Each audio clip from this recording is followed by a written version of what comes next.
بسم الله الرحمن الرحيم وبه نستعين الحمد لله رب العالمين والصلاة والسلام على سيد المرسلين وعلى آله وصحبه أجمعين ومن تبعهم بإحسان إلى يوم الدين. أعوذ بالله من الشيطان الرجيم. بسم الله الرحمن الرحيم. يا أيها الذين آمنوا استعينوا بالصبر والصلاة. محترم حاضرین، کل کے درس میں ہم نے یہ جانا کہ ایک روزے دار کو ظاہری طور پر کن چیزوں سے بچنا چاہیے جس سے وہ روزے دار ہوتا ہے، اس کا روزہ مکمل ہوتا ہے، کھانا پینا جمع، اور ان 5 چیزوں کا تذکرہ کیا جن سے روزہ ٹوٹ جاتا ہے. کہ ظاہری طور پر روزے کے وہ بنیادی احکام ہیں جو ہم کو بیان کیے گئے ہیں کہ اس کی پابندی کرنے پر ایک سائن ہوتا ہے، روزے دار ہوتا ہے. لیکن روزے کی علت غائب جو اس کا مقصد ہے اللہ تبارک و تعالیٰ نے بیان فرمایا لعلکم تتقون، اسے سامنے رکھیں اور اس ضمن میں قرآن و حدیث کی تلقین اور تعلیم پر نگاہ ڈالیں تو ہمیں صاف دکھائی دیتا ہے کہ ظاہری طور پر تو یہ روزے کی شکل یہ ہے کہ آدمی کھانے پینے جمع اور روزے کو توڑنے والی چیزوں سے اپنے آپ کو بچا لے. لیکن حقیقی روزے دار جو روزے کی فضیلت، اس کا مقصد، اس کی روح کو حاصل کرتا ہے، وہ روزے دار ہوتا ہے جو معنوی طور پر بھی روزے کے آداب اور اس کے وہ احکامات کا لحاظ کرتا ہے.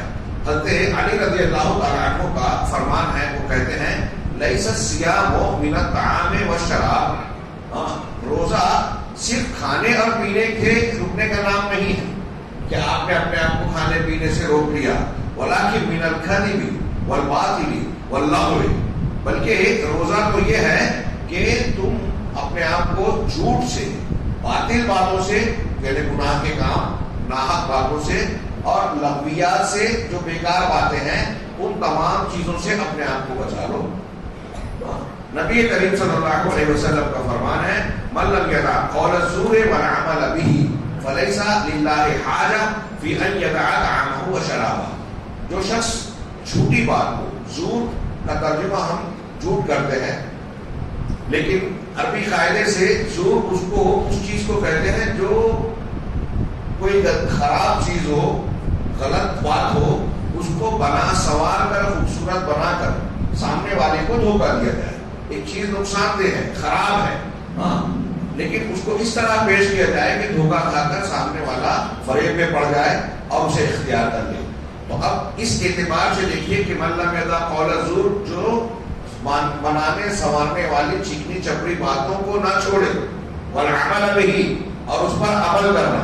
اس اعتبار سے آپ جب اس کی معنویت میں غور کریں گے تو ہر گناہ اس میں آ جائے گا. ظلم اور جھوٹ یہ ایسے دو گناہ ہے نا کہ اکثر بیشتر گناہوں میں ان کا کچھ نہ کچھ آپ کو شائبہ اور اثر دکھائی دے گا. تو جو شخص جھوٹ نہ چھوڑے اور اس پر عمل کرنا نہ چھوڑے تو اللہ کے رسول نے فرمایا فلیس للہ حاجہ فی ان یدع طعامہ وشرابہ. تو اللہ کو کوئی ضرورت نہیں ہے کہ وہ اپنا کھانا اور پینا چھوڑے. یہ بخاری میں کتاب الصوم میں نقل کیا گیا ہے. آج ہمارے یہاں دیکھیے کہ روزے دار کھانے پینے سے تو اپنے آپ کو روک لیتا ہے، لیکن کاروبار میں، دھندے میں، لین دین میں، بلکہ معاملات میں ہم یہ دیکھ رہے ہیں کہ گالی گلوچ کرنے والا اس پر قائم ہے، جھوٹ بولنے والا، لین دین کرنے والا اپنے لین دین میں، تجارتی معاملات میں جھوٹ پر بولتا ہے. جھوٹ اب ابھی رمضان مبارک میں جو کہ نیکیوں اور جنت بنانے کا موسم ہے، ہمارے یہاں لوگوں نے دنیا کمانے کا موسم بنا دیا. پھل بیچنے والا، کپڑے سینے اور بیچنے والا، اور ایسے ہی دنیا کی جو عید کی تیاریوں سے متعلق یا روزے کی افطار سے متعلق چیزیں ہیں، اس پر ہمارا ٹائم، وقت، زور زیادہ صرف ہوتا ہے. اور اس بنیاد پر لوگوں نے دنیا کے کاروبار کا زمانہ بنا لیا ہے رمضان مبارک کو. اور اس میں وہ دنیا کمانے کے لیے حسب دستور جھوٹ وغیرہ سے کام لینا نہیں چھوڑتے. اگر ایسا کر رہے ہیں تو یہ لوگ گویا روزہ رکھ کے بھی اپنے آپ کو تھکا رہے ہیں. کتنے ایسے روزے دار ہیں کہ انہیں اپنے روزے سے بھوک پیاس کے علاوہ کچھ حاصل نہیں ہوتا. اور آج ایسا شک ہوتا ہے. رمضان کے احکام و مسائل کو بیان کرتے ہوئے یہ جو اس کی روح کو بیان کر رہا ہوں، بہت اہمیت کی بات ہے. آج ایسا شک ہوتا ہے، میں اپنی بات کہہ رہا ہوں، کہ ہمارے روزے بھی بے روح ہیں، اور اس میں جو روزے کی برکتیں، فضیلتیں، مقصدیت اور روحانیت ہونی چاہیے، ہم اس سے محروم ہیں۔ اس کی بہت بڑی دلیل جو ہے عالم اسلام کے حالات ہیں، ہمارے گرد و پیش کے حالات ہیں۔ عام طور سے صحابہ اور سلف کے اقوال آپ دیکھیں تو پوچھتے تھے آپس میں ایک دوسرے سے کہ کس طرح یہ پتہ چلے کہ ایک آدمی کا روزہ قبول ہوا، کس طرح یہ پتہ چلے کہ ایک آدمی کا حج قبول ہوا۔ حضرت عبداللہ ابن عمر سے حج کے بارے میں پوچھا گیا تو انہوں نے جواب دیا کہ اس کا بہت آسان سا نسخہ جاننے کا طریقہ یہ ہے کہ آپ یہ دیکھیں کہ ایک آدمی حج کرنے سے پہلے جو تھا، حج کے بعد اس کی زندگی میں تبدیلی اور اصلاح ہوئی ہے نہیں؟ اگر اس کا حج قبول ہوا ہے تو اس کے اندر اصلاح ہوگی۔ ایسا ہی معاملہ بعض سلف نے روزے کے بارے میں کہا کہ ایک آدمی جب روزے سے رہ رہا ہے، روزہ رکھنے کے بعد، رمضان کے بعد یا روزوں کی حالت میں بھی اس کے کردار میں، معاملات میں تبدیلی آنی چاہیے۔ اگر نہیں آ رہی ہے تو اس کا مطلب یہ کہ اس کا روزہ اس پر کوئی اثر نہیں ڈال رہا ہے، لعلکم تتقون کے مقصد کو وہ حاصل نہیں کر رہا ہے۔ ایک طرف یہ، دوسری طرف ہم دیکھ رہے ہیں کہ ہمارے ملک میں، عالم اسلام میں روز ایسی خبریں آ رہی ہیں جس سے انسان کا دل ٹوٹ جائے۔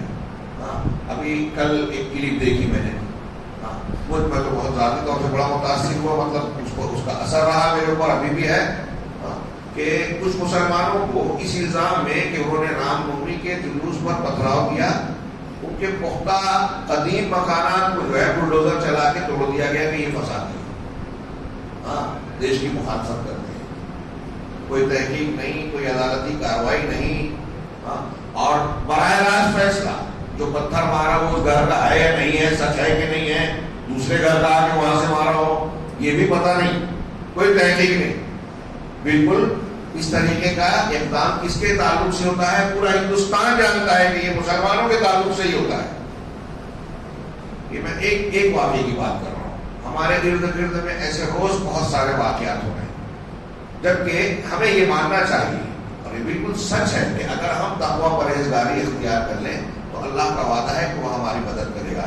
وَإِن تَصْبِرُوا وَتَتَّقُوا لَا يَضُرُّكُمْ كَيْدُهُمْ شَيْئًا، اگر تم صبر کرو اور تقویٰ اختیار کرو تو دشمنوں کی چالیں اور سازشیں تم کو نقصان نہیں پہنچا سکے گی، اللہ حفاظت کرے گا۔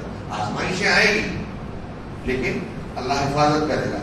آج مسلمانوں کے تکلیفیں اور دکھ صرف آزمائش کی شکل میں نہیں دکھ رہی ہیں بلکہ رسوائی کی شکل میں نظر آ رہی ہے، جس کے بارے میں ہمیں سوچنا چاہیے کہ کہیں یہ اللہ کا عذاب تو نہیں ہے، اور اگر ایسا ہے اس کا مطلب ہمارے یہاں تقویٰ نہیں ہے، نیکی نہیں ہے، اللہ کی مدد اور رحمت نہیں ہے تو ہمارے ساتھ، جبکہ رمضان مبارک تو رحمتوں کا مہینہ ہے نا، روزہ متقی بنانے آتا ہے نا، لیکن ہم دیکھتے ہیں جیسا کہ میں نے کہا کہ روزہ ہمیں بدلنے میں ناکام ہو رہا ہے۔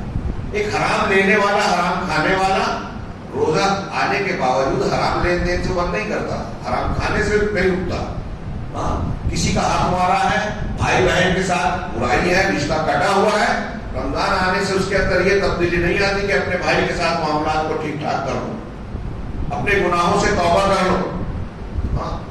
یہ ایک رسم ہے، لوگ رکھ رہے ہیں، نہیں رکھوں گا تو لوگ کہیں گے، یا اور کوئی جذبہ ہو سکتا ہے، تقویٰ پرہیزگاری تو اس کی روح میں نظر نہیں آتی۔ لہذا سب سے زیادہ روزہ رکھتے ہوئے ہمیں اس پر زور دینے کی ضرورت ہے جو اللہ کے نبی صلی اللہ علیہ وسلم کی ایک نہیں متعدد روایات میں اور سلف کی اور قرآن کی تعلیمات میں نظر آتا ہے۔ لغو اور رفث سے بھی انسان کو یا روزے دار کو بچنا چاہیے۔ ایسے اور بھی روایتیں گزر چکی، بخاری مسلم کی یہ صحیح ابن خزیمہ کی ہے، اللہ کے رسول صلی اللہ علیہ وسلم نے فرمایا کہ لیس الصوم لیس الصیام من الاکل والشرب وانما الصیام من اللغو والرفث، کہ روزہ محض کھانے پینے سے نہیں ہے بلکہ یہ لغویات سے، بیکار باتوں سے اور بیہودہ گندی باتوں سے بھی ہے۔ فَإِنْ صَابَكَ أَحَدٌ أَوْ جَهِلَ عَلَيْكَ فَقُلْ إِنِّي صَائِمٌ۔ اب اگر تم کو کوئی گالی گلوچ کرے یا تم سے جہالت اور بدتمیزی کا برتاؤ کرے تو تم یہ کہو کہ اس سے کہو کہ میں روزے سے ہوں، یعنی تم جو غلط کام کر رہے ہو میں اس کا جواب دے سکتا تھا لیکن میرا روزہ مجھے روک رہا ہے، میں روزے دار ہوں اور تم یہ جو طریقہ اختیار کیا یہ غلط ہے۔ تو روزے کا تقاضا یہ ہے، یہ بظاہر دیکھیے اللہ کے رسول، لیکن آج ہم میں سے کوئی ہے، آپ کو مجھ سے کوئی بات ہو جائے، غصہ آ جائے تو کیا آپ اس کا لحاظ کرتے ہیں یا میں لحاظ کرتا ہوں کہ میں روزے سے ہوں، چلو معاف کیجیے، جانے دیجیے، غصہ آ رہا ہے لیکن اپنے آپ کو کنٹرول میں رکھیں، اپنے آپ کو جامے سے باہر نہ ہونے دیا جائے. ایسا کنٹرول ہم پر نہیں ہے. اس کا مطلب یہ کہ ہمارا روزہ بہت کمزور ہے، اس کی لگام ہمیں کھینچ نہیں پا رہی ہے، ہماری غلط رفتار کو کنٹرول میں نہیں لا پا رہی ہے. یہ حضرت ابو ذر غفاری کا ایک دو قول پیش اور کر دوں. حضرت ابو ذر غفاری کہتے ہیں کہ قال اذا صمت فتحفظ ما استطعت، جب تم روزے سے رہو تو اپنی جتنی ہو سکے اتنی حفاظت کرو، جتنا ہو سکے حفاظت کرو، اپنی زبان کو کنٹرول میں رکھو، آنکھوں کو قابو میں رکھو، کردار کو، اور ہر اعتبار سے اپنی سوچ و فکر کو بھی. اس تناظر میں آپ غور کیجیے، روزے کے مختلف مراتب علماء نے بیان کیے. روزے کے درجات ہیں. ایک روزہ رکھنے والا روزہ رکھتا ہے تو وہ 3 کیٹیگری کے ہوتا ہے. پہلا روزہ پہلے درجے کا وہ ہے کہ پیٹ اور شرمگاہ کا روزہ ہے، شہوت کو پورا کرنے سے. ایک روزے دار کو ہوتا ہے جو صرف کھانے پینے سے پیٹ کو کا روزہ رکھتا ہے، شہوت کا یعنی بیوی سے تعلق اور بیوی شوہر سے تعلق سے اپنے آپ کو روکتی ہے، یہ پہلے درجے کا روزہ ہے. دوسرے درجے کا جو اس سے اونچا ہے صوم الخصوص، کہہ رہے ہیں یہ کھانے پینے کے ساتھ جمع سے روکنے کے ساتھ ساتھ نظر، زبان، ہاتھ، پیر، آنکھ، کان اور جسم کے سارے جوارح کو بندہ گناہ سے روکتا ہے، اللہ کی نافرمانی کے کاموں سے روکتا ہے. یہ اس سے اونچے درجے کا ہے کہ کھانے پینے سے بھی اپنے آپ کو روکا، اور اپنی آنکھ کو غلط چیزوں کو دیکھنے سے، زبان کو غلط باتوں کو کہنے سے، جھوٹ نہیں بول رہا ہے، گالی گلوچ نہیں کر رہا ہے، غیبت چغلی نہیں کر رہا ہے، ہاتھ کو غلط کام کرنے سے، پیر کو غلط چیز کی طرف لے جانے سے، ایسے تمام اعضاء کو روک لیا. یہ صوم خصوص ہوا.